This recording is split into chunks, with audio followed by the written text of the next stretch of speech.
Survivor. Today we're going to be talking about a topic that's been on the minds of many gamers and game developers alike: delays. We're going to be taking a closer look at all of Wildcard Studios' delayed game releases and how they came to be. Delays are not abnormal, or even rare in game development.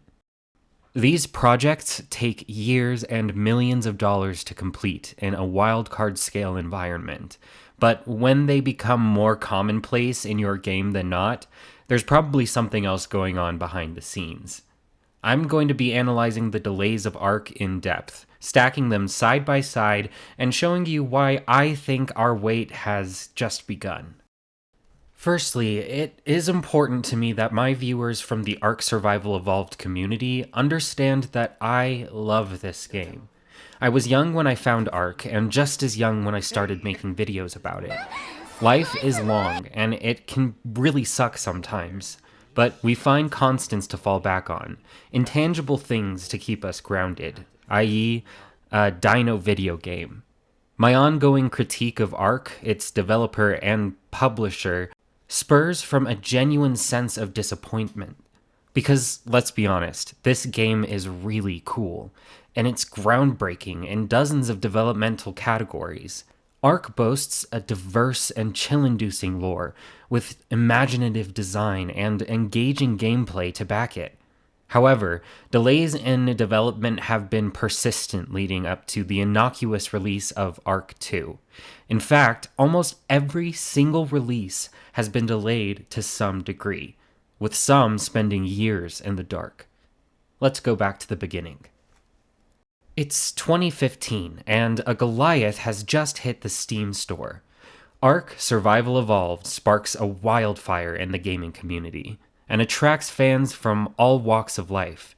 The survivalist, the designer, the fighter, all finding a common place to funnel thousands of hours each. The game is new, and already garnering mass appeal. The mistakes of developers are just that, mistakes, and the blooming player base is satisfied and eager to see what comes next. They didn't have to wait long, as on May 17, 2016, The Center, a free DLC map, would pop up on the Steam store. Then, later that year, on September 1st of 2016, Scorched Earth, ARK's first canon expansion, goes live. While players had complaints about the DLC, citing its unfinished feeling, the added content at a tag of just $20 skyrocketed the game's retention, bringing players back for more in the years leading up to ARK's official release. At 2017's E3, Wildcard announced the full release of ARK Survival Evolved, set for August 8, 2017, ascending it from a game in development to an established title with sufficient backing. However, as the day of release ticked closer, fans were given the first in a series of disappointments.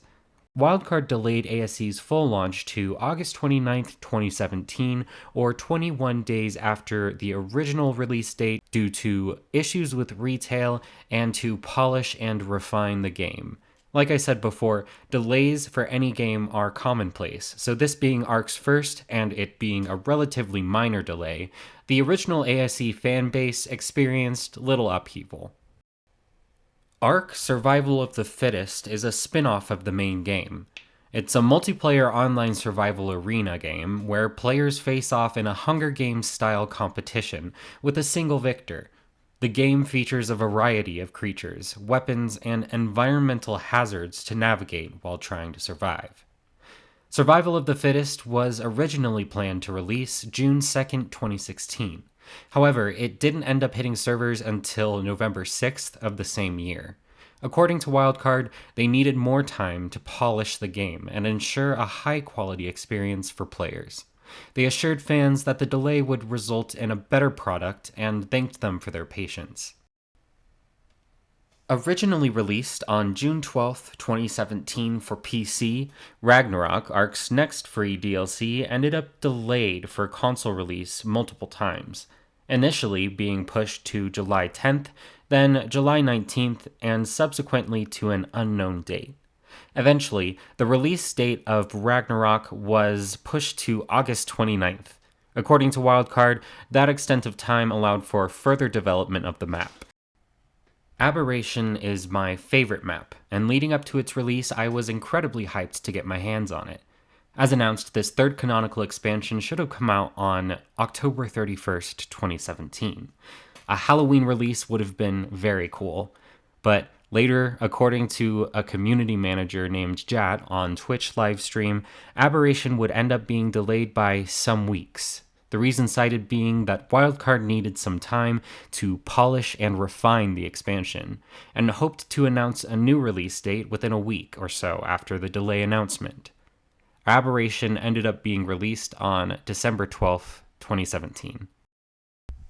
ARK Park is another spin-off game initially revealed as an educational experience that would allow players to interact with and learn about dinosaurs in VR. Its announcement promised a release in Q4 of 2017, and later it was pushed to March 22nd of 2018 to be polished and refined. Extinction released on November 6th of 2018 for PC players, and it's the next canonical expansion for ARK. Console players ended up seeing a delay to November 13th. Next came Valguero, which was another free DLC released on time on January 19th, 2019. Again, citing a need to polish and refine, Genesis Part 1 is delayed from December of 2019 to January of 2020, then eventually February 25th, 2020. The studio apologized for the delay, stating that the extra wait would be worth it for both the base game's quality and the ambitious new expansion. Crystal Isles then came, another free expansion released on August 25th, 2020. The next year, 2021, Lost Island hits servers as well. ARK Genesis Part 2 serves as the final chapter of the ARK Survival Evolved story. Featuring an ambitious and intricate expansion, it aims to provide a fitting story conclusion and promises to deliver a unique gaming experience to the players who have been part of the ARK journey for the past 8 years. This being a transitional game to the eventual sequel, ARK 2. Genesis Part 2 was originally set to release in March of 2021, to be delayed soon after to May 26th, then eventually June 2nd. Again, Wildcard cites a need to polish and refine the game, as well as some COVID restraints. Finally, Fjordur was released on June 12th of 2022, marking the last expansion coming for ASE, as of this recording. So this timeline brings us up to the present, as far as previous expansion delays. We see a clear pattern displayed as to what content is delayed and why. The total accumulated delay time across all these releases is approximately 546 days. The only non-canonical expansion to experience delays was Ragnarok. However, all but one of the mainline series was released late.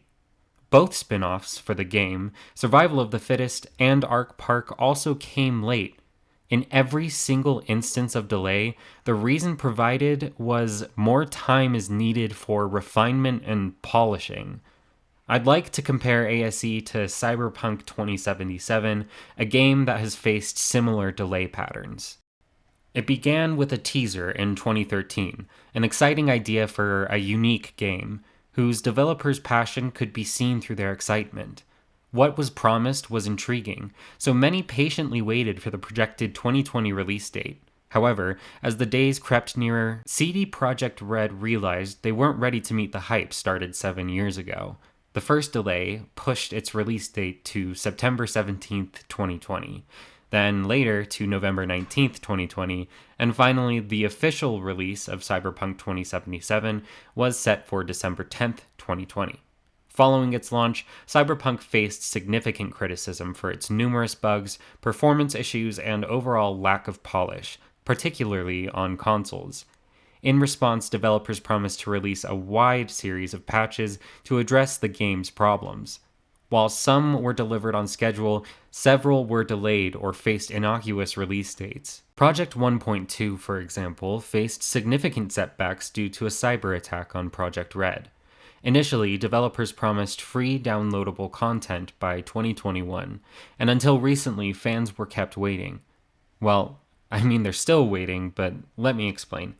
The game's Phantom Liberty DLC was set to release around this time, but is now being set back to sometime in 2024.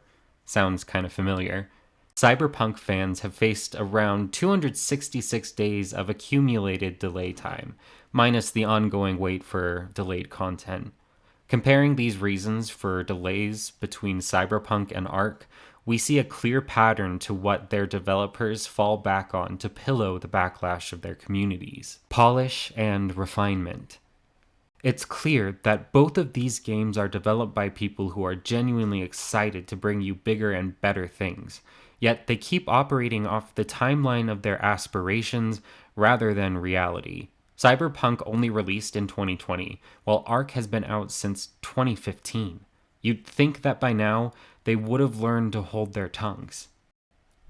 ARK 2 was announced in December of 2020. Wildcard slated its release for 2022, this before they had finished off their mainline series with Genesis 2 and had yet to release 2 other expansions within the same time frame.